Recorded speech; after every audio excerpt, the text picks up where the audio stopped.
हम लोग अपनी पॉडकास्ट की सीरीज स्टार्ट कर रहे हैं। अपराजिता, पूरा नाम क्या? अपराजिता गुप्ता, ठीक है, जो अभी क्या मिला हुआ है तुमको? एनआईटी भोपाल, ठीक है। हेलो एवरीवन, कैसे हैं आप सारे के सारे लोग? हमारी इस पॉडकास्ट की सीरीज में आज हमारे जो साथ है वो है अपराजिता गुप्ता, जिनको अभी एनआईटी भोपाल मिला हुआ है। इससे पहले हम लोगों ने ऑलरेडी कुछ स्टूडेंट्स के साथ पॉडकास्ट किया है, जिनसे आप लोगों को बहुत सारा आइडिया मिला है कि हमें किस प्रकार से पढ़ाई करना है, कैसे अपनी स्ट्रैटेजीज बनाने हैं और उस हिसाब से रिजल्ट के लिए वर्क करना है। तो आज अपराजिता से भी कुछ चीज़ें जानने की कोशिश करते हैं, जिससे आप लोगों को कुछ हेल्प और मिल सके। तो अपराजिता, वेलकम, कैसे हो आप? आवाज़ आपकी थोड़ी हमेशा दबी दबी सी रहती है, थोड़ा इसको और तेज करिए। मैं ठीक हूँ sir. Okay, that's really great. तो आज मैं आपसे कुछ क्वेश्चंस पूछने वाला हूँ। उन क्वेश्चंस के जो आंसर्स होंगे वो कहीं ना कहीं जो हमारे ऑडियंस हैं, जो स्टूडेंट्स हैं, आपके जूनियर्स हैं, उनको बहुत हेल्प करेंगे, राइट? और कुछ फनी क्वेश्चंस भी होंगे। तो सबसे पहला क्वेश्चन तो मेरे तरफ से आपके लिए ये है कि जब आपका रिजल्ट निकला, मतलब जब result in the terms of कि जब आपको कॉलेज अलॉट हो रहा था, तो उस समय जब रिजल्ट आया और आपको एनआईटी भोपाल अलॉट हुआ, तो उस समय की कैसी फीलिंग थी? खुश थी मैं। ऐसा नहीं है कि मतलब बहुत वो, लेकिन ये खुशी थी। एक तरह से दिमाग में ये बना था कि कुछ बहुत बढ़िया यूनिवर्सिटी जो मिला वो भी बहुत सेटिस्फाइंग है। सबसे पहले तो जाके भगवान जी को उस चीज़ के लिए धन्यवाद दी कि दैट्स रियली ग्रेट। जो भी मिला। और मुझे क्या है, फर्स्ट राउंड में मैं नहीं मिलता, मुझे फर्स्ट राउंड में मिला, और मिला भी तो अच्छा कॉलेज मिल गया। अच्छा कॉलेज मिला, तो मम्मी पापा बहुत खुश थे, मैं भी खुश थी। That's really great. चीज़ के लिए बहुत धन्यवाद। होना चाहिए, मतलब मैं भी हमेशा यही मानता हूँ कि हमें जो भी मिलता है हमें उसे अप्रिशिएट करना चाहिए। और जब आप अप्रिशिएट चीज़ों को करना स्टार्ट करोगे तो आप अपने आप बहुत आगे जाओगे। हमें अल्टीमेटली ये चीज़ ध्यान देना चाहिए कि हम कितना एफर्ट डाल रहे हैं। अगर एग्ज़ाम देने के बाद से हमें ऐसा लगने लग गया कि यस दिस वॉज द 100%, 110%, अब इससे ज़्यादा कुछ नहीं किया जा सकता है, तो I think that is more than sufficient यार। आपको बहुत ज़्यादा रिजल्ट के लिए नहीं सोचना चाहिए। चलिए, अगला क्वेश्चन मेरा आपके लिए है कि जब आपको कॉलेज मिल गया तो आप उतने ज़्यादा खुश थे या आपके मम्मी पापा, पेरेंट्स ज़्यादा खुश थे? मम्मी पापा ही खुश थे। मतलब तुमसे ज़्यादा पेरेंट्स खुश थे? कुछ भी मिले, कैसे भी मिले, अगर कुछ अच्छा मतलब मिल जाता तो सबसे पहले माँ बाप ज़्यादा खुश होते हैं। डेफिनेटली। पहले मैं तो खुश थी क्योंकि अच्छा मिला था, जो भी मिला था। कॉलेज मेरे पसंद का था। ओके। ब्रांच में बस था कि ब्रांच अपग्रेड हो जाए। चलो, दैट्स रियली ग्रेट। एक चीज़ और मैं जानना चाहूँगा कि अगेन जैसे कि क्या होता है कि जब हमारा रिजल्ट निकल जाता है तो रिजल्ट निकलने के बाद बहुत सारे लोग याद करने लगते हैं जब एनआईटी भोपाल दिखने लग जाता है। तो ऐसा कोई इंसिडेंट आपके साथ हुआ? बोल सकते हैं कई, मतलब जब मेरा रिजल्ट है तभी बहुत सारे कॉन्ग्रेचुलेशन आए था। जो मतलब कभी कभी भी मैसेज किए, कभी मतलब आए। ऐसा होता है, ये फैक्ट है कि result speaks louder than words. Yes, exactly. कोई कितना भी मतलब बता ले, लेकिन अगर रिजल्ट आता है तो अपने आप माइंडसेट बदल जाता है लोगों के। Okay, that's really great. क्या ऐसा पार्ट था जिसके वजह से आपने डिसाइड किया कि मुझे ड्रॉप लेना चाहिए? बिकॉज हमारे जो इसके पहले वाले स्टूडेंट्स रहे हैं वो सारे 11, 12, 13 इग्नाइट से पढ़े हैं। आपने हमको ड्रॉपर बैच में ज्वाइन किया, इग्नाइट क्लासेस को ड्रॉपर में आपने ज्वाइन किया। तो 12th के बाद ऐसा आपका क्यों लगा कि मुझे ड्रॉप लेना चाहिए? और एक और चीज़ मैं जानना चाहता हूँ कि आपने क्यों डिसाइड किया कि इग्नाइट के साथ ही पढ़ना चाहिए?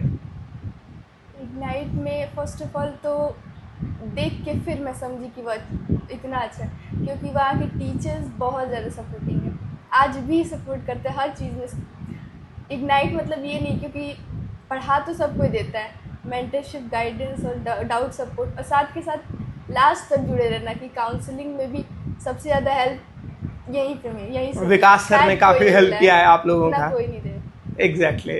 तो मैं खुद से वो करने जाती तो मेरे लिए बहुत प्रॉब्लम क्रिएट करता, क्योंकि मुझे बहुत सारी चीज़ें ऐसे हैं कि जो मेरे लिए नई हैं, लेकिन टीचर्स है साथ के साथ बहुत सारे बच्चों का पहले कर चुके हैं, तो एक्सपीरियंस और मतलब बहुत अच्छे टीचर है। आप भी जैसे मतलब सबसे अच्छा आप गाइडेंस देते हैं, मतलब आपका गाइडेंस बहुत जेन्युइन और बहुत सपोर्टिव लगता है। जैसे उस दिन अब गाइड किए थे कि कॉलेज मैटर करता है और अपना स्किल पे ध्यान दो। CGPA तो मैटर करता है, लेकिन सबसे ज़्यादा स्किल मैटर करता है कि बाद में वही काम आएगा आगे के। तो सबसे ज़्यादा यही है कि इग्नाइट में मेरे को सबसे ज़्यादा गाइडेंस मिला और डाउट सपोर्ट मिला। इतना सपोर्ट, क्योंकि क्लास तो हर कोई देता है, डाउट सपोर्ट के लिए सबसे बेस्ट है इग्नाइट। चलो, Okay, thank you so much. ऐसा कोई समय, चाहे वो 11th में लगा हो या 12th में लगा हो, वैसे तो आप 11th 12th हमारे साथ नहीं थे, बट फिर भी ऐसा कोई समय जब आपको ऐसा लगा हो कि यार मेरे से हो ही नहीं पाएगा जी, या हमेशा ऐसा लगता रहा कि नहीं मैं कर ले जाऊंगी, कोई ऐसा लो मोमेंट कभी ऐसा नहीं लगा। कभी ऐसा नहीं लगा? 11th में जैसे मैं ऑनलाइन पढ़ी हूँ 11th तक, तो सबसे ज़्यादा डिमोटिवेटिंग ये फील होता था क्योंकि मैं हिंदी मीडियम से स्कूल में पढ़ के आती थी, मैं हिंदी मीडियम से, और फिर मैथ्स का चैप्टर था कोनिक सेक्शन, वो मुझे थोड़ा सा ट्रबल कर रहा था। बच्चे इतना फास्ट आंसर देते, उस समय फील हो रहा था कि कहीं मैं कुछ ऐसा नहीं ना कि मैं स्ट्रीम अपने हिसाब का नहीं लूँ, कहीं मुझे बाद में रिग्रेट तो नहीं होगा। ये तो हमेशा हुआ। लास्ट तक आते आते है यही है कि 11th में थोड़ा मैनेज की, लेकिन उतना मतलब मैनेज नहीं हो पाता है स्कूल के साथ तो खास। एग्जैक्टली। कभी ऐसा फील नहीं हुआ ना 11th में ना 12th में कि मतलब मुझसे हो ही जाएगा, नहीं। और उसके बाद जब एक बार आप ऑफलाइन आ गए तो और बेहतर चीज़ें होती चली गई, जब आपके डाउट्स क्लियर होते। ज़्यादा मुझे लास्ट ही में मुझे लगा, क्योंकि लास्ट में जितना मैं परेशान थी अपना जो है उस उतना सपोर्ट मिला कि मुझे राइट डायरेक्शन में क्या करना है, क्योंकि यही होता है लास्ट में ना इंसान पैनिक ज़्यादा करता है। एग्जैक्टली। जितना कर पाता है वो भी मतलब बर्बाद कर देता है, क्योंकि रिवीजन मैटर ज़्यादा करता है। जितना पढ़े है वो ज़्यादा मैटर करता है कि मतलब नया चीज़ पढ़ने से ज़्यादा अच्छा होगा कि जो पढ़े है उसको रिवीजन करना है। और वही सब गाइडेंस दिमाग में तब आता है जब टीचर बताते हैं, क्योंकि उस समय पैनिक मोड में हमारा दिमाग उतना काम नहीं करता कि हम खुद से सोच पाएँ कि ये चीज़ सही है, ये चीज़ गलत है। तो वही सपोर्ट मुझे सबसे ज़्यादा मिला है। दैट्स रियली ग्रेट यार, बहुत अच्छा तुमने ऑब्जर्व किया है कि कैसे किन चीज़ों को करना होता है। अच्छा चलो एक बात बताओ, मान लो ऐसे एक फन क्वेश्चन ही है कि हमारे पास एक टाइम मशीन हो, ठीक है, और तुम 1 साल ठीक पीछे चली जाओ, 30 just like what's the date today, 30th of July. हम जब ये रिकॉर्ड कर रहे हैं तो इट्स 30th ऑफ जुलाई। आपको थोड़ा सा और लेट मिलेगा ये पॉडकास्ट देखने को, लेकिन 30 जुलाई 2026 है। मैं आपको 30 जुलाई 2025 में अगर लेता चला जाऊं तो तुमने ऐसा क्या चेंज करना चाहोगी जिससे शायद कुछ बेहतर हो जाए, या तुम सेम चीज़ तुम्हें लगता है कि तुमने परफेक्ट किया अपने लेवल पर और मैं उसी को कंटिन्यू करूँगी? मैं अपने लेवल पे परफेक्ट की हूँ। बीच में जो मेरा लैग हुआ, मैं कोशिश करूँगी कि अपने हेल्थ पे ज़्यादा ध्यान भी दे पाऊँ शुरू से। ओके। मैं 11th 12th में सबसे ज़्यादा कम ध्यान दे पाई, क्योंकि मैं खाना बहुत मतलब कम खाती थी, इरेगुलर खाना खाती थी, जिसकी वजह से मुझे बाद में बहुत प्रॉब्लम हुआ, कुपोषण के जैसा मतलब प्रॉब्लम हुआ। तो वो चीज़ें मैं कहना चाहती हूँ कि हेल्थ सबसे ज़्यादा पहले इम्पॉर्टेंट है, क्योंकि एजुकेशन तो वो तो प्रायोरिटी, सबसे सेकेंडरी प्रायोरिटी है, सबसे पहले हेल्थ है। अगर हेल्थ अच्छा होगा तो वो चीज़ हम ज़्यादा कोप अप कर पाएंगे। अगर 10 घंटे तो उसके बजाय 12 घंटे पढ़ पाएंगे, लेकिन हेल्थ नहीं सही रहेगा तो किसी दिन ऐसा भी होगा कि मतलब नहीं भी पढ़ पाएंगे, Exactly. चाह के भी नहीं पढ़ पाएंगे। एग्जैक्टली। तो वो चीज़ मैं चाहूँगी कि हेल्थ पे पहले ध्यान देना चाहिए, अगर मैं उधर जाऊँ तो बाकी कोई चीज़। तो मैं इस पे यही आपको सजेस्ट करूँगा कि अभी आपकी पूरी ज़िंदगी बची हुई है, ठीक है। 1 साल पहले अगर जाती तो अपने हेल्थ पे ध्यान देती, तो मेरा ये कहना है कि अभी यहाँ से तुम्हारी ज़िंदगी बची हुई है पूरी, और बेहतर ज़िंदगी बची हुई है, क्योंकि तुम एक अच्छे कॉलेज जा रही हो।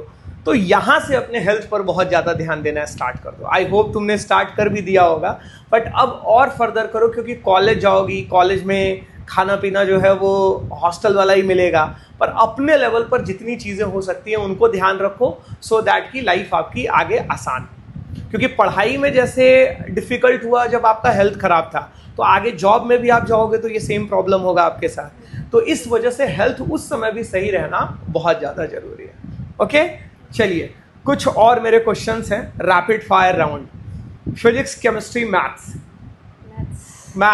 हाँ, ये मैं आप लोगों को बताना चाहता हूँ कि अपराजिता को मैथ्स बहुत ही अच्छा लगता है, और मैथ्स में ही ये मतलब मैंने बहुत ऐसे कम बच्चे देखे हैं जो जेई का पेपर दे रहा हो और वो सबसे पहले मैथ्स अटेम्प्ट कर रहा हो। तो कई बार अपराजिता का ऐसा होता था कि वो मैथ्स सबसे पहले अटेम्प्ट करती थी। ओके, रिवीजन और mock test? Mock test why? दोनों चीज़ें हो जाती हैं, टाइम बाउंड प्रैक्टिस भी, रिवीजन भी हो जाता है। और ये भी पता चल जाता है कि गलती क्या है। रिवीजन में हम लोग बहुत कुछ रिवीजन करते हैं, उसमें क्या होता है कि जो पेपर ओरिएंटेड क्वेश्चन है वही मॉक टेस्ट में होते हैं। Exactly. इसमें इरेलेवेंट क्वेश्चन तो होते नहीं असाइनमेंट जैसे। एग्जैक्टली।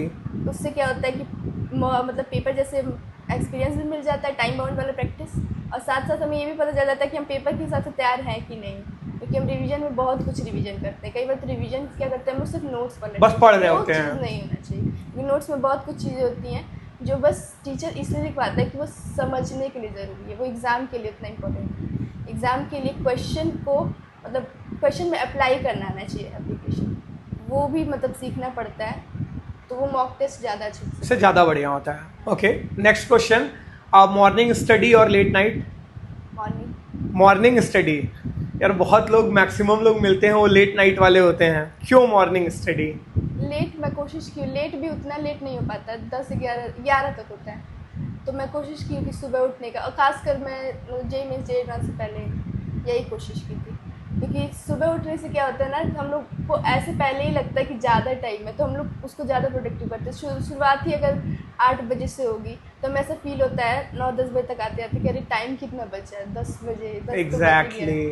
तो वो चीज़ें बहुत अच्छा लगता है। जब 5 बजे उठते हैं तो 6 बजे तक अपना सारा काम हो जाता है, फिर अपने पढ़ाई में बैठ जाते हैं, तो वो ज़्यादा टाइम भी मिलता है, और दिमाग भी शुरू से ना मतलब बहुत अलर्ट होता है कि अरे मैंने इतना काम तो कर लिया 6 से 8 बजे तक, अब तो मतलब अगर मैं थोड़ा सा रिलैक्स भी करूँगा तो कोई दिक्कत नहीं।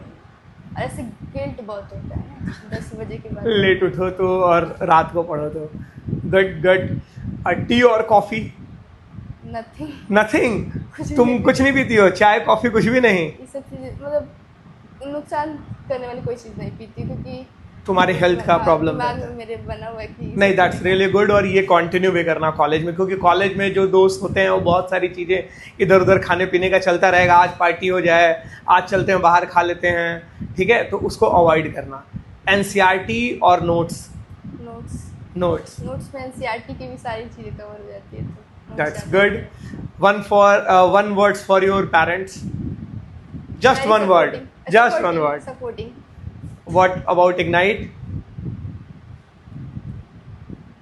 अब परफेक्ट वर्ड नहीं मिल रहा, एक वर्ड में चलो 2 वर्ड, 3 वर्ड। बेस्ट टीचर्स मैं बोल सकती हूँ, चलो। बेस्ट टीचर्स और गाइडेंस। ओके,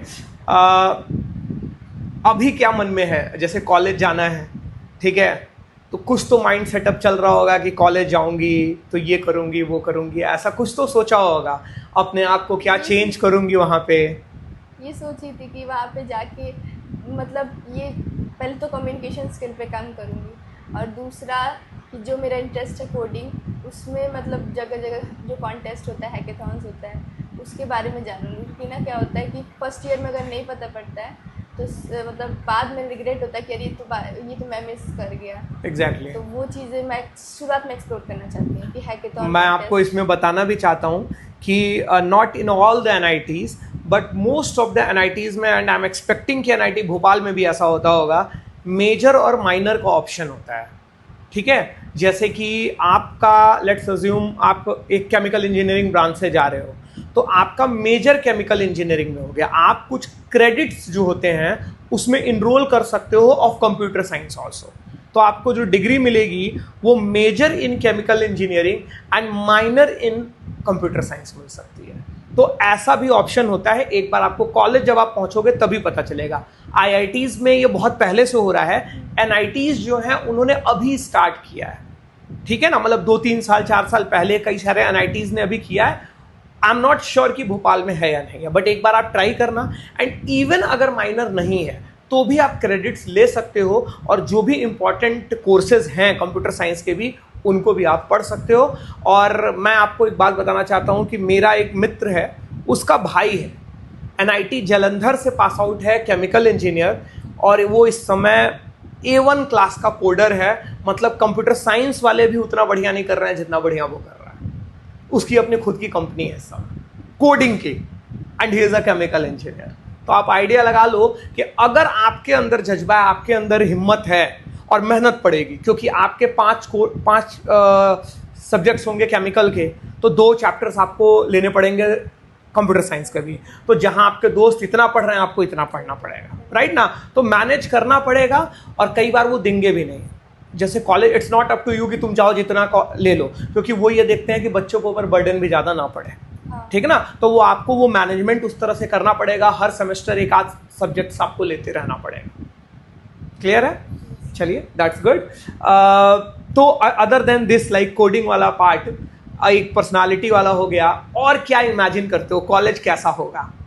क्या ऐसा लगता है कि मतलब अभी की ज़िंदगी और कॉलेज की ज़िंदगी में क्या अलग होगा?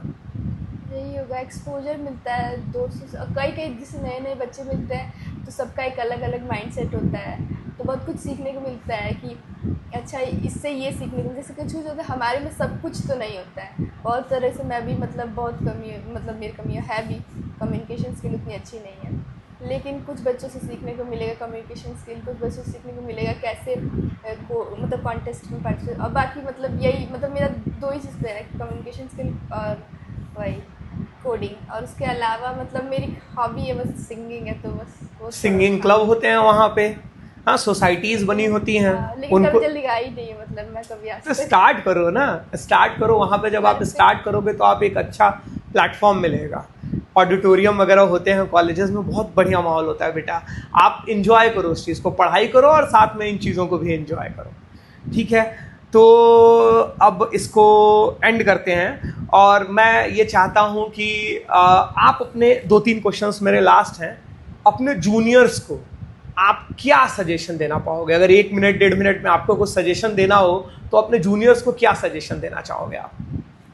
सजेशन देना चाहूँगी कि डेली का डेली रिवीजन करना चाहिए, मॉक टेस्ट को सीरियसली लेना चाहिए, मतलब सीरियसली का in the sense mock test देना इंपॉर्टेंट नहीं होता, मॉक टेस्ट को एनालाइज करना ज़्यादा इंपॉर्टेंट होता है, क्योंकि ना अगर सेम ही नंबर आ रहा है तो मतलब समझ में आ रहा है कि आप उतना ढंग से एनालाइज नहीं कर रहे हो, क्योंकि एनालाइज करने पे कुछ तो पता चलता है कि ये टॉपिक, और फिर जाके उसको पढ़ना भी चाहिए, कि पढ़ेंगे ना तो फिर क्या होगा कि बहुत सारी चीज़ें जो हम लोग नहीं जानते होते, कभी कभी क्वेश्चन, मैथ्स क्वेश्चन ऐसे होते हैं जिसमें बहुत नया नया आइडिया मिलता है जो क्वेश्चन नहीं हम लोग अटैम्प्ट करते हैं, तो वो सब चीज़ें जाके पहले एनालाइज, मॉक टेस्ट को एनालाइज करना सबसे इम्पॉर्टेंट है, और रिवीजन डेली का डेली करना चाहिए, क्योंकि क्या होता है ना, एक बार में इतना सारा रिवीजन हो जाता है तो वो ना मन करता रिवीजन करने का, और कुछ चीज़ें इतनी धुंधली हो जाती है, सब शुरुआत में सर पढ़ाते हैं तो बहुत चीज़ें हमको ये भी पता रहता है एक्स्ट्रा जो बोल रहे होते हैं, तो डेली रिवीजन करने पे वो ज़्यादा सॉलिड रहता है दिमाग में, और वही ज़्यादा दिन तक मतलब करेंगे तो वो सब मैसी भी हो जाएगा, और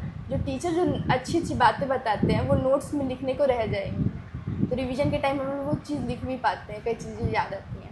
रिवीजन डेली का डेली और मॉक टेस्ट को एनालाइज करना, यही 2 मेरे को सबसे पसंद है। क्या लगता है एक बच्चे को, अगर क्लास 12th का एक बच्चा है, या मान लीजिए 13th का एक बच्चा है, और अब जो भी समय बचा हुआ है, इस दौरान मिनिमम कितने एग्जामिनेशन दे देने चाहिए उसको? फुल टेस्ट या फिर पार्ट? नहीं, सब मिला के 100 तो दे देना चाहिए। 100 मतलब जनवरी तक 100 या अप्रैल तक 100 बोल रहे हो? उसमें से 25 तो अपना वो हो गया, और बाकी पार्ट टेस्ट और चैप्टर वाइज टेस्ट अपने हिसाब से देना चाहिए, क्योंकि चैप्टर में होता है ना कॉन्फिडेंस क्वेश्चन करने के बाद भी नहीं आता है, तो टाइम बाउंड प्रैक्टिस हो जाती है, और साथ साथ कॉन्फिडेंस भी आ जाता है कि हाँ इस चैप्टर में पकड़ बन गई कि मैं, क्योंकि कई चैप्टर होता है ना हम लोग ऐसे असाइनमेंट के फॉर्म में मतलब प्रैक्टिस कर सकते हैं, लेकिन हम पेपर में जाके नहीं कर पाते हैं, क्योंकि वो क्वेश्चन उसके बहुत लेंदी आते हैं, तो टाइम बाउंड प्रैक्टिस करना बहुत इंपॉर्टेंट है, उसके लिए कई सारे चैप्टर वाइज टेस्ट और पार्ट टेस्ट देना चाहिए, और बाकी मॉक टेस्ट 25 दे देना चाहिए। अच्छा, that's good, that's really good. अपने पेरेंट्स के बारे में क्या कहना चाहोगे आप? सबसे ज़्यादा सपोर्टिंग है, मतलब मेरा कम है ज़्यादा है, लेकिन बस वो कहते हैं कि तुम जो करी बहुत अच्छा है, मतलब कभी भी ऐसा फील ही नहीं होने दिए कि तुम मतलब अच्छा नहीं किया, तुमसे अच्छा भी कर सकती थी, कभी नहीं। इसी की वजह से ये होता है ना कि वो एक्स्ट्रा बर्डन होता है वो हट जाता है, फिर मैं अपना पढ़ाई पर मतलब कंटिन्यू करता हूँ। बाकी एंड लास्ट इग्नाइट के लिए क्या कहना चाहोगे आप? वैसे तो आपने बोल ही दिया है, बट स्टिल फिर भी इग्नाइट के लिए क्या कहना चाहोगे? तो सबसे अच्छा इन्वायरमेंट है लाइब्रेरी, इतना अच्छा, मतलब मुझे लगता है कि लाइब्रेरी से क्या होता है कि बच्चे एकदम बैठे रहते हैं, क्योंकि बैठना ना घर में नहीं हो पाता है, तो वो घर मतलब लाइब्रेरी में ना बहुत अच्छा सिस्टम है, बहुत जगह नहीं है ये, तो ये ख़राब है। यहाँ पे लाइब्रेरी का फ़ायदा है और प्लस यहाँ पे डाउट सबसे अच्छा सॉल्व करते हैं टीचर्स। मतलब विकास सर को देखिए, अगर नहीं आता तो 2-4 मेथड भी बताते हैं कि चीज़ें और खुले दिमाग। और बाकी आप गाइडेंस बहुत अच्छे से करते हैं। अगर मैं कभी पूछती हूँ तो आप मुझे अच्छे से समझाते हो, मतलब ये नहीं कि थोड़े से में आप रहने देते हो, पूरा अच्छे से समझाते हो कि कोई भी चीज़ डाउट ना रह जाए, कि बाद में मतलब कुछ कन्फ्यूजन ना रह जाए। वो सबसे अच्छा है कि मतलब डाउट बहुत अच्छे से करते हो। गाइडेंस, यही 2 चीज़ें होनी चाहिए, क्योंकि बच्चे तो खुद भी पढ़ सकते हैं, बट डाउट रेजोल्यूशन और गाइडेंस सिर्फ मतलब इग्नाइट में बेस्ट, अभी तो मेरे को लगता है सबसे बेस्ट वही है। चलो थैंक यू। हम लोग भी कोशिश कर रहे हैं कि ये चीज़ें और बेहतर दिन पर दिन होती चली जाएं। 2 साल पहले आई रिमेंबर हमारे पास एक लाइब्रेरी थी, 3 साल पहले एक भी लाइब्रेरी नहीं थी। आज के डेट में अपने पास 3 लाइब्रेरी है। सब क्लासेस के लिए हम लोगों ने अलग लाइब्रेरी, 11th के लिए, 12th के लिए, 13 के लिए, and then again we have a study hall also, जो कि 2 बजे के बाद से फ्री हो जाता है। तो अभी और बेहतर हम लोग कोशिश कर रहे हैं ताकि बच्चे रुक के पढ़ें और अच्छे रिजल्ट्स ला सकें। Thank you Aparajita, thank you a lot. तो ये थी अपराजिता हम लोगों के साथ। इन्होंने बहुत सारी अच्छी बातें बताई जिस चीज़ को आप लोग फॉलो करके अच्छा रिजल्ट ला सकते हो। That's all from my side. Thank you. Have a nice day. Good. Very good. बहुत बढ़िया बोली हो। यही है, आवाज़ कितना क्लियर है उस बात पर निर्भर करता है।